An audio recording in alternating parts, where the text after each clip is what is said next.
Hi guys, this is a little clip to give everyone a bit of an insight into what it's like farming in all the different seasons.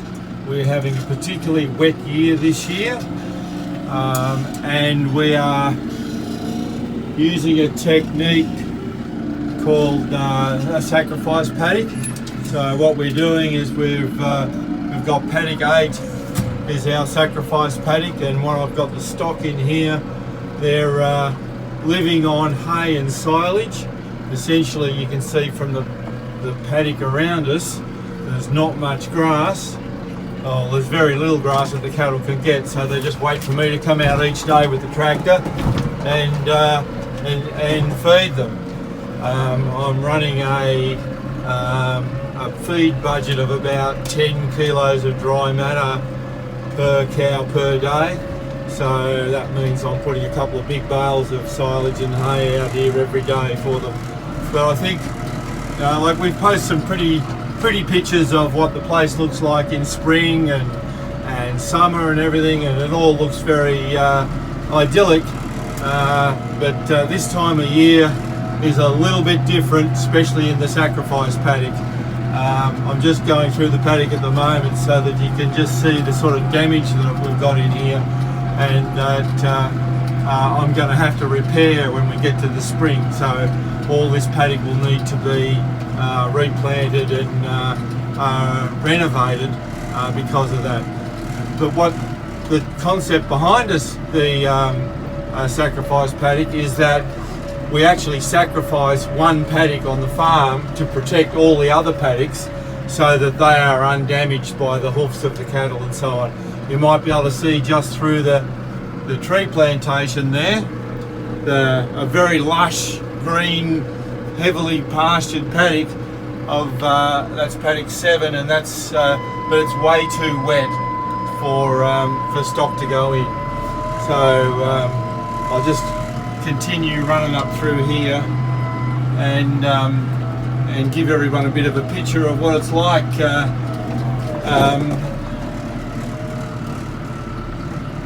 Just the basic track here with a little bit of mud around for us to paddle through. But as I said, this stuff's going to need quite a bit of work for us to get it back to a productive paddock for the summer. But that's a job for the spring and the summer.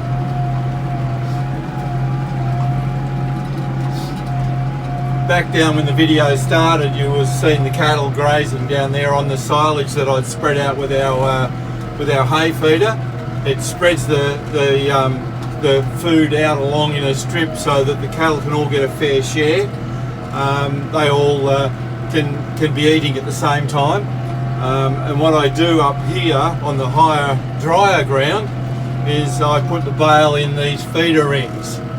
Now, they work good in as much as there's not much wastage from these feeder rings, but what happens is you can only get about 10 or 15 cows around one of those feeder rings, and some of the less vigorous cows might go hungry. So the technique I use down the bottom to make sure everybody gets a fair share, and then when they've all got full bellies, they can all have a snack off that one up there. But you can see there's a lot of damage to the pasture, and it's very very muddy, and if the whole property looked like this, we'd have big problems. But we've only got one paddock to have to worry about now. But that's a little bit of an insight on what the middle of winter on Orchard End Farm looks like.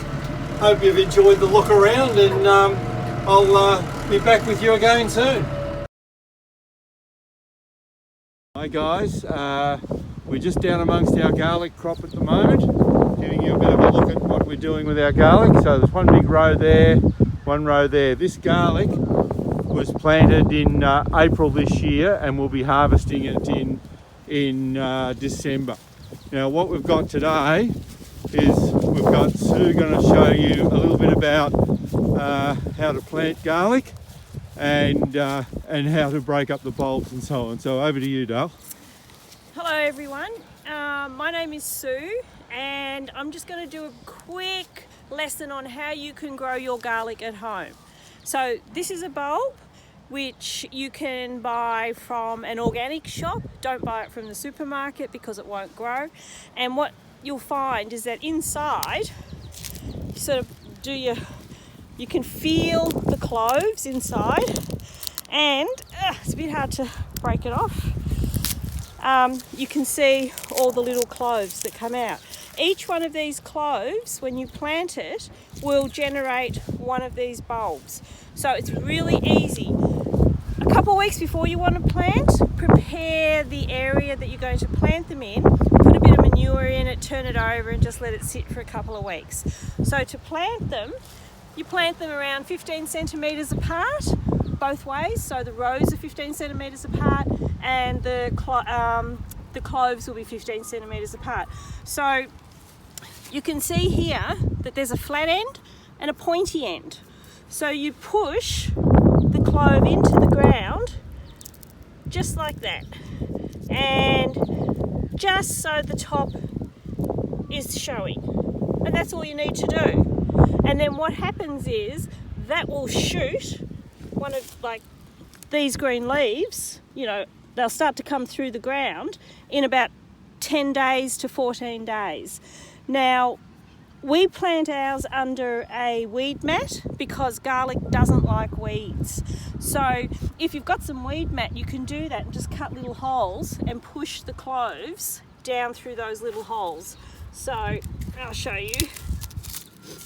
So again, you don't need to worry about all this paper on the side, you can leave that on. So the flat end, if you see here there's a little slit, you just push it in like that and let it go. So you can do that, which makes it a lot easier. So in this area, I plant mid to late April going through to May, and then we'll harvest in December. So they don't need much watering. If it gets really, really dry, you might want to just give them a sprinkle of water, and probably twice between now and December I might put a little bit of fertiliser on them. And then when you dig them up, this bulb will have all these green leaves on top, and you need to let them hang in a shed somewhere where there's lots of air for about 6 weeks. And then you cut off the tops, and on the bottoms will be like hairy bits, and you should have a photo of that. And then you can see the hairy bits that you cut off and the top bits, and you get a little bulb like that. And you get probably 10 to 12 cloves in a bulb. Good luck with your planting. There you go, guys. So we'll be back again soon, but that's it for our garlic stuff. Hi guys, welcome back again. We're down in our blueberry area now. We grow 3 different varieties of blueberries. We grow Brigitte, Legacy and Northland. Now our Brigitte and our Northland are deciduous, and our Legacy are evergreen. Our Legacy are a very early variety, and if Suze can just pan down, the Legacy are just starting into bud burst and some flower right now. So you can see that that's the flower, a blueberry flower there, and this is the buds and the flower buds. Every one of those buds will turn into a blueberry by about the end of November. Okay, you can see this row here. This has been mulched. We've done our weeding through. We've done our weeding through here. We've checked all the irrigation. I've done a prune on these blueberries, and we've got done the mulching on it. If we come over this way, I'll show you one of the other varieties we've got. These guys here look completely different to the ones I just showed you. These are our Northlands. They're not actually dead, they're dormant. So these guys here are deciduous and they've lost their leaves. So you can see there's just starting to get some flower buds in different spots. And so these guys won't wake up for probably about another month or so. And once they wake up, they'll punch out the flowers, and then they'll start pushing out their leaf buds as well. So if we go over one more row, this row here is a row we're working on right now. Again, it's a row of Northlands. And if you look at this Northland bush here, this is called a blueberry whip. It's a new piece of growth, comes up from the roots, and we get a lot of fruit off that. You can see all those buds on there. It's a really good looking piece of fruit. This row down here has been weeded, but it hasn't been mulched and checked. And if you wander along up this way,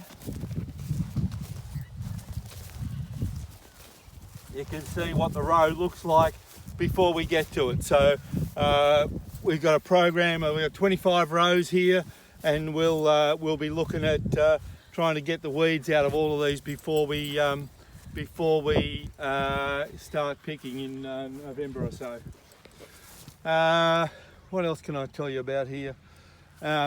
We've got 60 metres of rows, each row 60 metres long. They're planted about 1.2 metres, 1.4 metres apart.